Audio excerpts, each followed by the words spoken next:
नमस्कार, all India anganwadi खबर channel में आप सभी का स्वागत है। चलिए जानते हैं आज की नॉन स्टॉप खबरें। इसी के साथ ही हम जानेंगे बजट जो है पेश होने वाला है। आपको बता दें यूपी का बजट भी पेश होगा और केंद्र सरकार का भी बजट पेश होगा। और ये बजट दोनों ही जो है चाहे वो केंद्र में हो चाहे राज्य में हो महत्वपूर्ण हो जाता है। आप सभी लोग जानते हैं लोकसभा का चुनाव है, उसके बारे में भी हम चर्चा करेंगे। फिलहाल आपको बता दें यूपी के महाराजगंज से एक बड़ी खबर आ रही है। यहाँ पर आंगनबाड़ी केंद्रों की स्थिति जर्जर हो चुकी है। आंगनबाड़ी केंद्र जितने होने चाहिए उतने नहीं है और इस कारण से जो है ग्रामीण इलाकों में दिक्कतें हो रही हैं। महाराजगंज के निचलौल, सिसवा और मिठौरा ब्लॉक में 68 आंगनबाड़ी केंद्र ऐसे हैं जहां न तो आंगनबाड़ी कार्यकर्ता है और न ही सहायिकाओं की तैनाती की गई है। समझा जा सकता है कि ये आंगनबाड़ी केंद्र कैसे चल रहे होंगे या फिर कागजों में चल रहे होंगे, ये कहा जा सकता है। जानकारी के अनुसार जो है आंगनबाड़ी केंद्रों का जो है प्रभार नजदीकी केंद्रों की आंगनबाड़ी कर्मियों को दिया गया, यानी कि एक आंगनबाड़ी कर्मियों के पास जो है दो दो तीन तीन केंद्रों का प्रभार दिया जा रहा है।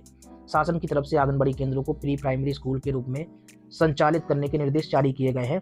इन तीनों ब्लॉकों में कुल 847 आंगनबाड़ी केंद्र चल रहे हैं। प्रत्येक केंद्र पर एक एक आंगनबाड़ी कार्यकर्ता और सहायिका की नियुक्ति आवश्यक है। विभाग में लंबे समय से आपको मालूम होना चाहिए कि 2021 में भर्ती निकली थी, हाईकोर्ट मामला चला गया था। फिर जो है उसके बाद ईडब्ल्यूएस के आरक्षण को लेकर भर्ती फिर से शुरू कराने की बात कही गई थी और ऐसे ही जो है समय बीतता चला गया और 2024 की शुरुआत हो गई। अभी तक आंगनबाड़ी भर्ती को लेकर जो है प्रक्रिया शुरू नहीं हुई और इसी वजह से जो है सबसे ज़्यादा दिक्कतें यहाँ पर देखने को मिल रही है। महाराजगंज अकेला ऐसा जनपद नहीं है कि सिर्फ यहाँ पर ही ऐसी समस्या हो, सभी जगहों पर इसी तरीके से समस्याएं हो रही हैं। एक एक आंगनबाड़ी कर्मियों को दो दो तीन तीन केंद्रों की जिम्मेदारी दे दी गई है। कमेंट बॉक्स में आप बताइए आपके साथ भी अगर ऐसा हुआ हो। लाइक और शेयर करना मत भूलिए, नए लोग चैनल को सब्सक्राइब जरूर कर लें। चलिए बात करते हैं प्रत्येक केंद्र पर जैसा कि एक एक आंगनबाड़ी कर्मी होना चाहिए। विभाग में लंबे समय से कर्मचारियों की कमी है, इसके बावजूद भी जो है योजनाओं का लाभ, जाहिर सी बात है जब कर्मचारी ही नहीं होंगे तो कौन योजनाओं का लाभ देगा। आपको बता दें यहाँ का एक ब्लॉक पड़ता है निचलौल, यहाँ पर 296 आंगनबाड़ी केंद्र चल रहे हैं जिसमें 261 केंद्रों पर ही आंगनबाड़ी कर्मी तैनात है, जबकि 35 केंद्र जो है कर्मचारी विहीन है। यहाँ दूसरे केंद्र के कर्मचारी कारोबार देख रहे हैं, जबकि 6 माह से लेकर 3 वर्ष के 13,061 और 3 वर्ष से लेकर 6 वर्ष तक के 13,998 बच्चे पंजीकृत है। 161 कुपोषित है और 80 अति कुपोषित है। जिम्मेदारों के आंकड़ों के मुताबिक इन बच्चों की संख्या लगातार घट रही है, क्योंकि बीते सितंबर में इनकी संख्या 290, अक्टूबर में 265 जबकि नवंबर में 241 हो गई थी। ये तो आंकड़ा है। इस मामले पर सीडीपीओ बृजेंद्र कुमार जायसवाल ने कहा है कि केंद्रों पर बच्चों को शिक्षा के साथ उनकी स्वास्थ्य सुविधाओं को बेहतर तरीके से ध्यान दिया जा रहा है। किसी तरीके से जो है सिसवा ब्लॉक में 259 आंगनबाड़ी केंद्रों का भी संचालन हो रहा है। 242 केंद्रों पर कर्मचारियों की तैनाती, जबकि 17 केंद्र कर्मचारी विहीन है। यहाँ आंगनबाड़ी कर्मियों के कई पद जो है महीनों से रिक्त पड़े हैं। इस बात को अधिकारी भी स्वीकार कर रहे हैं, लेकिन शासन की लापरवाही कहें या प्रशासन की, यहाँ पर हम शासन की लापरवाही कहेंगे, क्योंकि अभी तक जो है आंगनबाड़ी भर्ती को लेकर प्रक्रिया शुरू नहीं हुई। इस कारण से जो बड़े पैमाने पर आंकड़ा आपको मालूम होना चाहिए, आज से कुछ समय पहले 52,000 का आंकड़ा था। आप समझिए लगातार बढ़ता ही चला जा रहा है आंकड़ा। अगर सही मायने में भर्ती निकाली जाती है तो इस विभाग में कम से कम 60, 65, 70 हज़ार तक वैकेंसी जा सकती है, लेकिन फिलहाल अभी शासन की ओर से जारी नहीं की गई है। कहीं पर आवेदन लिए जाने की प्रक्रिया शुरू नहीं हुई है। अब इसमें उम्मीद है। अभी हमने कुछ दिन पहले आपसे बात की थी कि भाई केंद्र सरकार का बजट पेश होने वाला है, लेकिन इससे पहले तो नहीं कहेंगे, लेकिन इसके बाद कहेंगे राज्य सरकार का ही बजट पेश होगा। और आपको बता दें संभावना ऐसी जताई जा रही है कि 5 फरवरी को राज्य सरकार अपना बजट पेश करेगी। संभावनाएं देखिए, बजट पेश होने से पहले कुछ कयास लगाए जाते हैं कि ऐसा ऐसा हो सकता है। फिलहाल उत्तर प्रदेश का जो राजधानी लखनऊ, यहाँ पर जो बजट पेश होगा 2024-25 वित्तीय वर्ष होगा। और इस बार बजट में क्या होगा, क्योंकि लोकसभा के चुनाव है तो ऐसे में कुछ आकार जो है बजट का बढ़ सकता है। उत्तर प्रदेश विधानमंडल में प्रदेश सरकार 5 फरवरी को अपना 2024-25 वाला बजट पेश कर सकती है। 2 फरवरी को विधानमंडल सत्र के पहले दिन विधानसभा और विधान परिषद के संयुक्त सदन में राज्यपाल आनंदीबेन पटेल अभिभाषण प्रस्तुत करेंगी। 3 फरवरी को शनिवार को सदन की बैठक आहूत की जाएगी। बैठक में भाजपा विधायक मानवेंद्र सिंह और सपा विधायक एसपी यादव के निधन पर शोक प्रस्ताव पारित कर कार्रवाई स्थगित की जाएगी। तो ये तो देखिए परंपरा रही, परंपरा निर्वहन किया जाएगा। फिर उसके बाद जो है 5 फरवरी को सोमवार को बजट प्रस्ताव दोनों सदनों में पेश किया जा सकता है। विधानमंडल के बजट सत्र के आयोजन के लिए विधानमंडल की सर्वदलीय बैठक और विधानसभा की कार्य मंत्रणा समिति की बैठक 1 फरवरी को आयोजित की जाएगी। वहीं विधानसभा के प्रमुख सचिव प्रदीप दुबे ने कहा है कि बैठक की तिथि संशोधन का आदेश मंगलवार को जारी किया गया है। उल्लेखनीय हो कि पहले कार्य मंत्रणा समिति की बैठक 31 जनवरी को प्रस्तावित थी।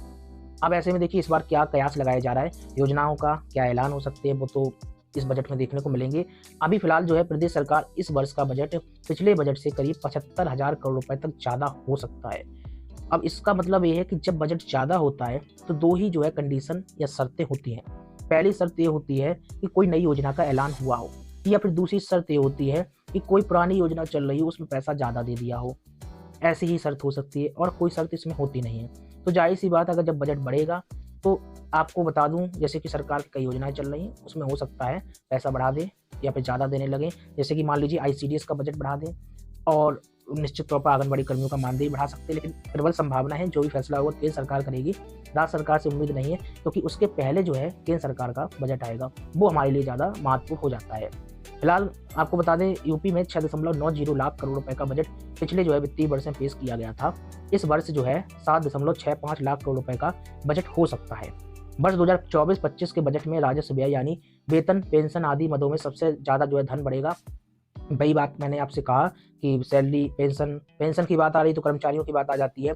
इस मद में पिछले साल की तुलना में लगभग 50,000 करोड़ रुपए ज़्यादा खर्च करना पड़ेगा। केंद्र का अंतरिम बजट 1 फरवरी को पेश होगा। योगी सरकार ने अपने दूसरे कार्यकाल के पहले बजट में वर्ष 2022-23 में 5.85 लाख करोड़ का जो है बजट पेश किया था। वर्ष 2023-24 के बजट में लगभग 1.05 लाख करोड़ रुपए का इजाफा कर 6.90 लाख करोड़ का बजट सदन में पेश किया गया था। तो इस तरीके से हालात हैं। पहले हम नज़र गड़ाए हुए बैठे हैं कि भाई केंद्र सरकार जो बजट पेश कर रही है उसमें क्या फैसले होने वाले हैं।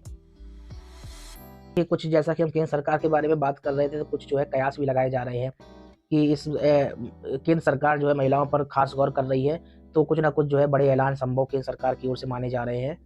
और अंतरिम बजट है, ये पूर्ण बजट नहीं है, फिर से बता दूं अंतरिम बजट है जो चुनाव से पहले। इसी के साथ ही आपको बता दें संसद का बजट सत्र जो है आज शुरू होने जा रहा है और सत्र का आगाज भारत की राष्ट्रपति द्रौपदी मुर्मू ने लगभग कर ही दिया है। थोड़ी देर पहले की खबर है, देखिए ये सत्र आज से शुरू हो रहा है और 9 तारीख तक चलेगा, यानी कि 9 फरवरी तक ये सत्र लगातार चलने वाला है। गुरुवार के दिन वित्त मंत्री निर्मला सीतारमण संसद में अंतरिम बजट पेश करेंगी, यानी कल लगातार बजट से जुड़ी हुई कवरेज आपको मिलेगी। बता दें हर साल के अनुसार इस साल भी सरकार द्वारा अंतरिम बजट से पहले सर्वदलीय बैठक का आयोजन किया गया है और इस बैठक में सरकार द्वारा विपक्ष से सदन की कार्रवाई सुचारू रूप से चलने का आग्रह किया गया है। हालांकि विपक्ष द्वारा इस बैठक की घोषणा के बाद जो है गुरुवार से शुरू होने वाले इस सत्र में बेरोजगारी, महंगाई और बढ़ते कर्ज का मुद्दा उठाया जाएगा। बहुत सारे लोग कह रहे हैं भाई अंतरिम बजट क्या होता है। अंतरिम बजट के बारे में जानते हैं।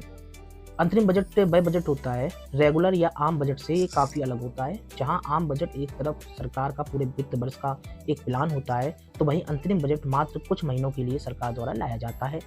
अंतरिम बजट का इस्तेमाल सरकार द्वारा धन की उपलब्धता के लिए किया जाता है।